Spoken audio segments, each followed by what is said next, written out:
कृष्णाय वासुदेवाय हरि परमात्मने प्रणतः क्लेशनाशाय गोविंदाय नमो नमः। माघ पूर्णमासी की कथा। माघ पूर्णमासी के दिन सबसे पहले लड्डू गोपाल जी को स्नान कराएं, भगवान कृष्ण को स्नान कराएं। लड्डू गोपाल जी के स्नान का जल है वह पीने के लिए रखें, क्योंकि यह चरणामृत होता है। अकाल मृत्युहरम सर्वव्याधि विनाशनम विष्णु पादुकदम पीत्वा पुनः जन्म न विदिते।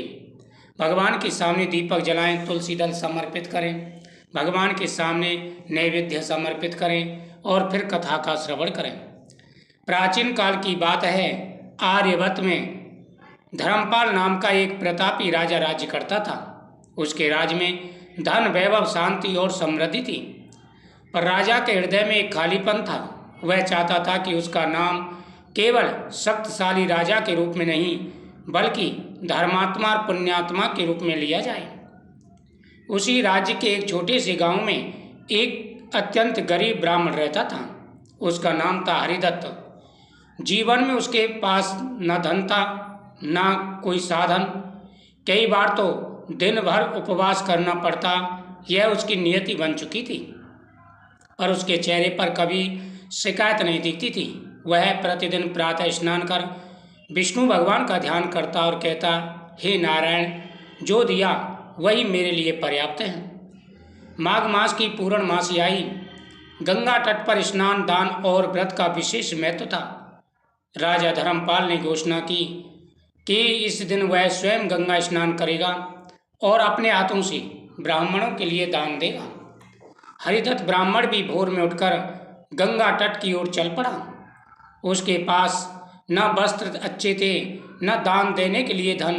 फिर भी उसने मन में निश्चय किया, आज माघ पूर्णिमा है, मैं केवल श्रद्धा से भगवान को जो भी अर्पण करूँगा मेरे प्रभु उसे जरूर स्वीकार करेंगे।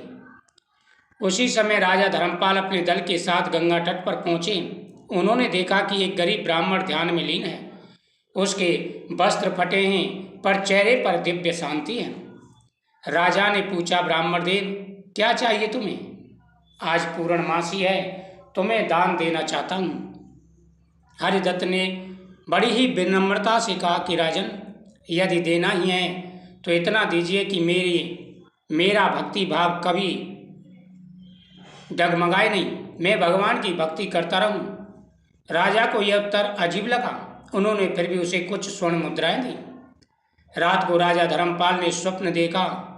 भगवान विष्णु स्वयं प्रकट हुए और बोले, हे राजन, तुमने दान दिया पर उसका अहंकार तुम में था, पर जिस ब्राह्मण ने सूखी रोटी मुझे अर्पित की उसने मुझे प्रसन्न कर लिया, क्योंकि उसके जो दान दिया उसमें भक्ति थी।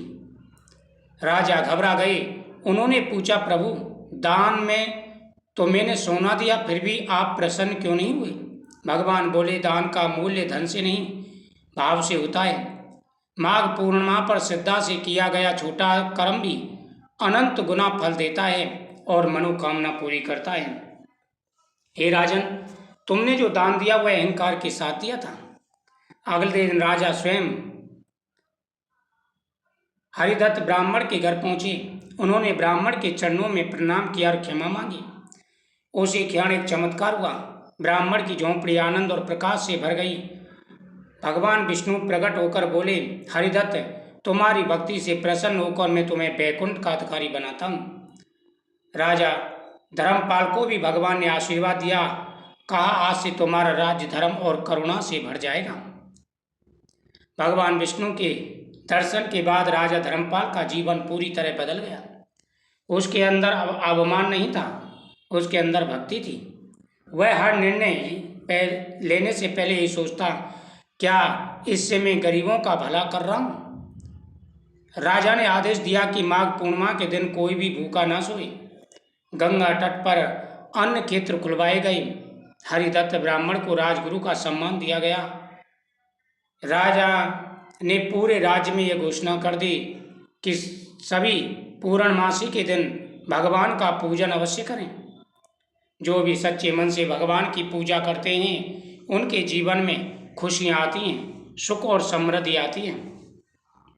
सबसे बड़ी भगवान की भक्ति होती है। जो भी सच्चे मन से भगवान की पूजा करते हैं उनके जीवन में कभी कोई कष्ट नहीं आता। कुछ समय बाद हरिदत्त ने शरीर त्याग दिया। कहते हैं कि उसी क्षण आकाश से पुष्प वर्षा हुई और भगवान विष्णु के पादर्श उन्हें लेने के लिए आए। राजा ने समझ लिया यह साधारण ब्राह्मण नहीं, साक्षात भगवान विष्णु का सबसे बड़ा भक्त है। जो भी सच्चे मन से भगवान का पूजन करते हैं जीवन में उनके में खुशियाँ आती हैं, उनके जीवन में आ रहे सारे कष्ट दूर हो जाते हैं। इसलिए पूरे प्रेम के साथ में और भक्ति भाव के साथ में भगवान का पूजन करना चाहिए। कृष्णाय वासुदेवाय हरे परमात्मने प्रणता क्लेशनाशाय गोविंदाय नमो नमः। देवकी सुत गोविंद वासुदेव जगतपते देहि मे तनयं कृष्ण त्वामहं शरणं गता। इस दिन सत्यनारायण भगवान की पूजा का बड़ा महत्व है। इस दिन जो भी भगवान का पूजन करते हैं उनके जीवन में कभी कोई कष्ट नहीं आता। भगवान के सामने बैठ कर के सत्यनारायण भगवान की कथा करें और उसके बाद भगवान के सामने प्रार्थना करें, आपकी हर मनोकामना पूरी होगी। इस दिन आप हवन भी कर सकते हैं। इस दिन घर के अंदर आप एक छोटा सा हवन भी कर सकते हैं, या तो खुद कर लें, ब्राह्मण के द्वारा भी करा सकते हैं। साथ ही इस दिन गौ माता की पूजा का बड़ा महत्व है। जो भी गौ माता का पूजन करते हैं उनकी मनोकामना पूरी हो जाती है। उसके साथ साथ पीपल वृक्ष के नीचे दीपक जलाने का बड़ा महत्व होता है। पीपल वृक्ष के नीचे दीपक जलाना चाहिए और परिक्रमा करनी चाहिए, इससे मनोकामना पूरी हो जाती है। साथ ही इस दिन भगवान शिव का अभिषेक भी करना चाहिए। भगवान शिव का अभिषेक करने से सभी मनोकामना पूरी हो जाती है और जो भी जीवन में परेशानी आ रही हैं, जो भी जीवन में दिक्कतें आ रही हैं, सारी दिक्कतें दूर हो जाती हैं और भगवान प्रसन्न होकर के आशीर्वाद देते हैं, कष्टों को हर देते हैं। तो बहुत बड़ी पूर्णमासी है। इस दिन यदि आप भगवान की पूजा करते हैं तो आपको बड़ा लाभ मिलेगा और आपकी मनोकामना अवश्य पूरी होगी। ओम नमो भगवते वासुदेवाय नमः मंत्र का जाप करते हुए पूरे नियम के साथ में, भक्ति भाव के साथ में माघ पूर्णमासी की इस कथा का श्रवण करें। साथ ही गंगा जल स्नान का बड़ा महत्व होता है। आप गंगा स्नान करें या फिर घर पर ही जल में गंगा जल डाल करके स्नान करें, इससे आपकी प्रत्येक मनोकामना पूरी होगी। ओम नमो भगवते वासुदेवाय नमः।